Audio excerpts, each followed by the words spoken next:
is so it's I made it all here. So the main thing is having positive self-worth. Okay, so positive self-worth, then I put plus self-esteem, and I'll go more into that in a little bit. So it's plus self-worth minus toxic shame,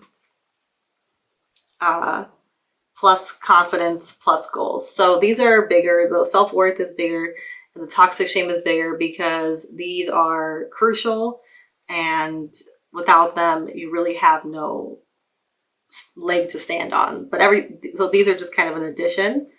So I'm going to repeat that the beginning of the formula is self-worth. So without high self-worth, everything's going to fall apart. It's kind of like a building block. So we go high self-worth minus toxic shame. So if you have more self-worth than you have toxic shame, you're going to have a positive self-worth, which is, I'm going to go more into detail what that is in a little bit, and what difference between self-worth and self-esteem. But if you have more toxic shame than you have self-worth, you are going to be extremely unhappy, probably depressed and anxious, and definitely not self-actualized. So that's what I'm trying to say. So I'm going to go into what self-worth is, because all of this comes down to self-worth. You know, how you let people treat you. I guess it's similar to self-respect in a way. How you let people treat you, how you let your boss treat you, your parents treat you, your friends treat you, your lover, boyfriend, husband, whatever, wife treat you. That's all self-worth and what you allow.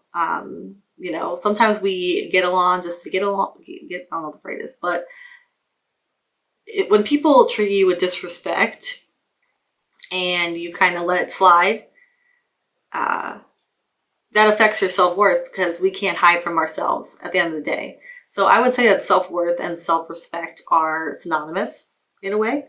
I think self-worth trumps self-respect, but they're pretty much the same thing. So self-worth is, regardless of the situation, someone has high self-worth. So let's say, hypothetically, like I am in a job and I have a boss that is working me too hard, or, you know, throwing me under the bus or something, or, you know, not being a team player, or I have a coworker.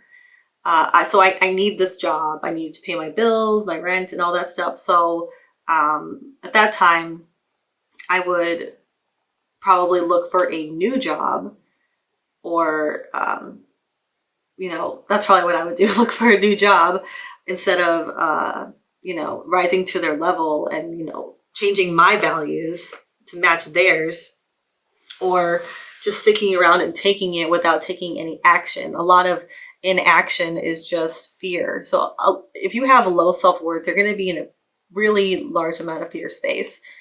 So yeah, self-worth is regardless of the situation. So even though I'm treated poorly by like a boss or like someone, that does not change my self-worth. So regardless of the situation, my self-worth is high. That's on them, how they want to treat me. If I want to take it, then that's my choice. If I absolutely need a job at that moment, you know what I'm saying? Like, I'm not saying like you should just like go off on people and like, you know, completely lose it. But I'm saying like take it into account that people that treat you with disrespect, it's very rare for them to change, especially if they're not like your direct family or anything. And you can't just like not go to work. So what I'm trying to say is, self-worth is something that does not change regardless of the situation. Like no matter how people treat me, they can yell at me, they can scream at me, they can tell me I'm a loser, I'm stupid, I'm ugly, I'm fat, old, whatever. That reflects on them. That does not change my self-worth whatsoever. And if I choose to stick around, then that shows low self-worth. But what they do to me does not reflect at all my self-worth. I think we get the point here. So the difference between self-worth and self-esteem is that self-esteem, it does tend to fluctuate. Sometimes we are have higher self-esteem or lower self-esteem, depending, like let's say I won an award for something, I would have really, really high self-esteem, for the time being, or if I'm really good at something and I'm doing it, or let's say I'm starting a new job and I don't know what I'm doing, so I'm probably gonna have low self-esteem, not gonna be really confident. I guess it kind of correlates with confidence. But my self-worth, once again, stays the same just because I don't know something. But yeah, it fluctuates. So you're not always going to be having the highest self-esteem or the lowest self-esteem. It just fluctuates on the situation.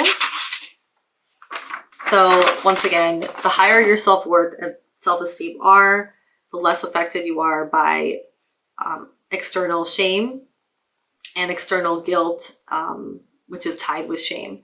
So mine is toxic shame.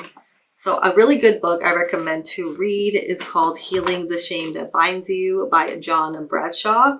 He really goes into shame all around from childhood and just how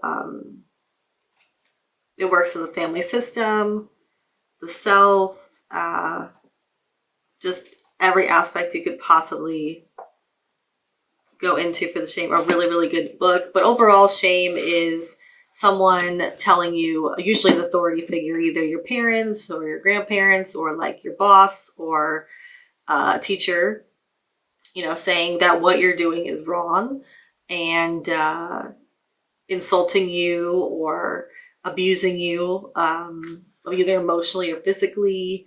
They're just saying that you as a person, something about you is wrong. Like it's not right.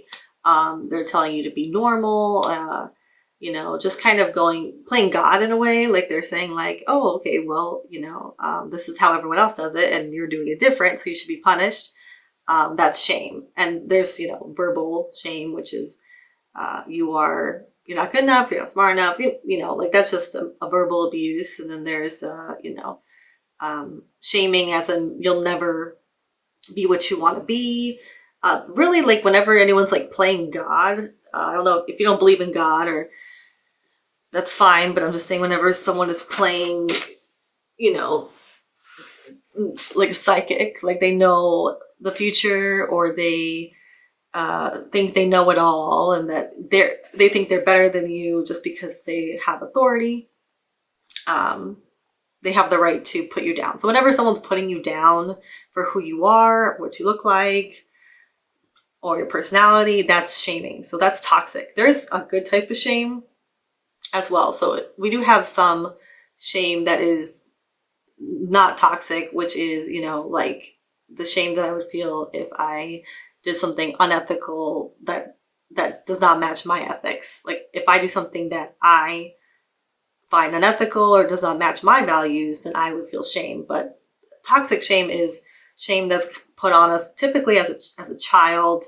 For example, like let's say I was crying as a baby and my mother, this is just an example, my mother, she was like, stop crying, you're crying, is embarrassing.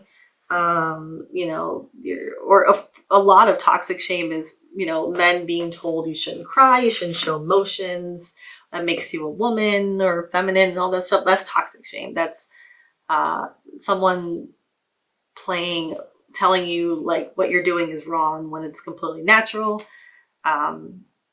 So yeah, that is toxic shame. So once again, the formula is self-worth, positive self-worth minus toxic shame. That is equals like the healing of trauma and changing up your entire neuroplasticity when it comes to your like self-image. If you're constantly in a form of shame and, feel like everything you do is wrong, beating yourself up all the time, you're not going to take chances, you're not going to make mistakes, which is how you learn. And so that's what I'm trying to say. Like self-worth is really the cusp. Self-worth is really the most important thing that needs to be worked on in therapy, through books, through journaling, getting to your core self before all of the external shame was put on you.